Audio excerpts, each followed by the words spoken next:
ar nessa quarta-feira e o assunto de hoje é Enem, vestibular e também aquelas provas que causam pânico em você. E nós trouxemos uma especialista para ajudar no seu cronograma de estudos. É a especialista em produção textual, professora Juliane Caetano. Professora, seja muito bem-vinda à CPUE eBooks. Obrigada, prazer estar aqui com vocês.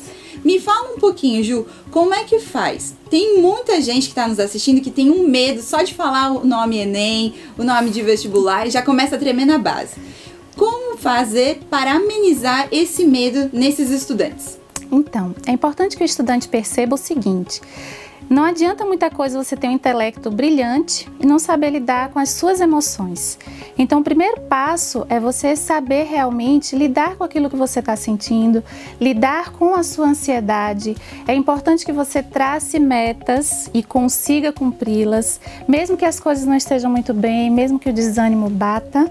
É importante que você cumpra as suas metas de estudo, se esforce, tenha persistência e na hora da prova você olhe para ela e diga assim: eu fiz aquilo que eu podia para te enfrentar. Então agora somos nós dois e vai dar tudo certo.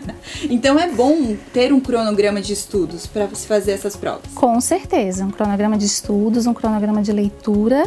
E hoje a gente sabe que o estudante ele não precisa ter somente aquilo que ele aprende na escola. Tudo isso é muito importante, mas ele precisa ter uma gama de informação muito maior. Então é necessário sim muita organização e metas a serem cumpridas durante cada semana para que ele consiga alcançar os objetivos com sucesso. Entendi. E por você ser uma professora que prepara alunos para essas provas, para o Enem e também para os vestibulares, elas se diferenciam, né? A prova do Enem, a redação do Enem, ela é um pouco diferente das provas, das redações que nós temos em sala de aula. Exatamente. Qual é essa diferença que nós encontramos nas redações para o Enem? A redação do Enem ela é baseada em 5 competências que o aluno precisa conhecer. Primeiro, ele precisa ter uma boa ortografia, um vocabulário amplo, precisa ter um bom conhecimento histórico, precisa selecionar bem os seus argumentos, interligar bem as suas ideias e ser capaz também de achar uma solução para aquele problema proposto. Então, isso exige muita prática. Redação é o tipo de coisa que você só aprende a fazer fazendo, não é isso? Então, é o que eu sempre falo para os meus alunos: tem que fazer muita redação, tem que treinar bastante, tem que correr atrás de temas aí que estão na mídia e de temas também que não estão tão em alta, mas saber escrever, saber discorrer sobre aquele tema. Gerais, então, é o foco maior dessas redações. Exatamente, conhecimentos gerais, informações. Você precisa ter conhecimento de citações, de base histórica, mas você precisa ter argumentos firmes e também ter um ponto de vista formado em relação àquele assunto que você está falando. Um aluno do terceiro ano, por exemplo, ele teria um ano para se preparar para essas provas. Teria como antecipar? Teria alguma dica para que um aluno do segundo ano já se prepare para o vestibular, para o Enem? Então, exatamente o treino e saber discorrer sobre vários assuntos.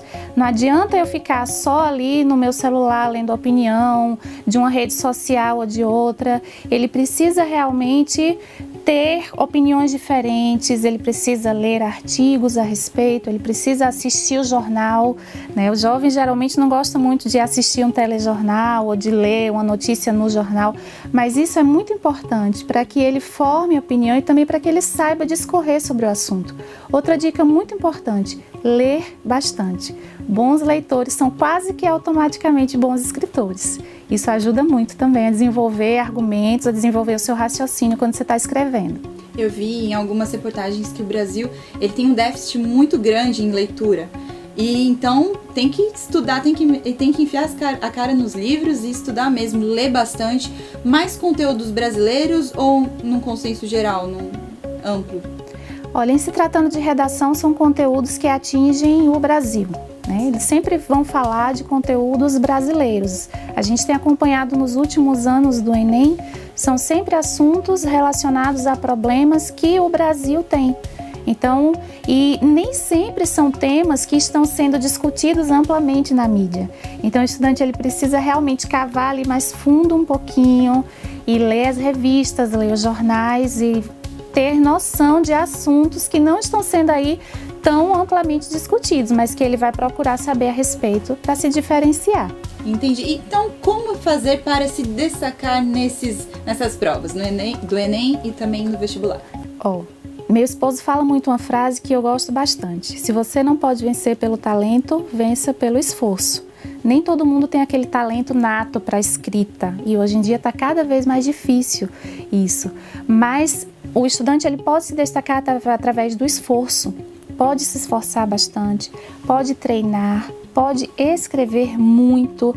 Escrever redação, incomodem os seus professores de redação, sabe? Escreve redação toda semana, leva para eles, fala o que você acha, o que eu preciso melhorar, pede opiniões dos parentes, das pessoas. Você está entendendo isso que eu escrevi? Eu estou escrevendo de forma clara? O que você acha desse argumento?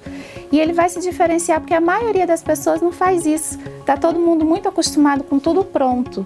E o que acontece? Quando chega na hora de você discorrer a respeito de um tema, aí você tem dificuldade, porque você está acostumado com a informação pronta. Então, treinar bastante, correr atrás da informação, incomodar os professores. Outra dúvida é que o Enem, ele solicita uma redação de textos dissertativos argumentativos. Como fazer esses textos? Então, texto dissertativo argumentativo, ele é basicamente formado por introdução, desenvolvimento e conclusão. Então, é importante ali que eu apresente o contexto histórico daquele tema, que eu apresente a realidade em que ele está acontecendo, que eu apresente também argumentos contras, argumentos a favor, se for esse o caso, porque nem sempre é um tema que vai ter argumento contra e a favor, mas eu preciso fazer uma apresentação daquele tema, preciso deixar claro ali que eu tenho conhecimento a respeito, que eu tenho um ponto de vista formado a respeito daquele tema, nesse caso, na redação do Enem. E na conclusão, especificamente, eu preciso colocar uma solução para aquele problema que eu apresentei. Eu fiz toda aquela apresentação, eu coloquei os meus argumentos e agora eu preciso apresentar uma solução plausível para este problema, uma solução que possa ser feita, nada muito platônico ou nada do que poderia acontecer no mundo tal. O que poderia ser feito aqui para a nossa realidade a respeito desse tema. Então é importante se ligar nisso também. Caligrafia é especial? É importante? Nem tanto, hoje em dia não tanto. Isso é... Aí fica a dica para quem tem uma letra um pouquinho difícil de entender, mas é bom, sempre bom praticar. É sempre bom praticar, porque é o seguinte, o seu texto precisa ser entendido, precisa ser compreendido. Então, se você tem uma letra um pouco difícil, você pode escrever uma coisa que as pessoas que estão corrigindo não vão entender. Então, é importante dar uma caprichada ali na caligrafia, né? Mas a ortografia é muito mais importante, conta muito mais na hora de fazer uma redação. Gil, muito obrigada por ter aceitado o nosso convite e participado do CPB Books. Por nada, foi um prazer. Obrigada. E você que está em casa, você precisa se preparar, criar um cronograma de estudo. A professora Juliane deixou algumas dicas aqui muito importantes para você produzir um bom texto. Então procure ler mais, ficar antenado com as notícias, porque conhecimento é muito importante. Nos vemos em breve, fica com Deus, tchau!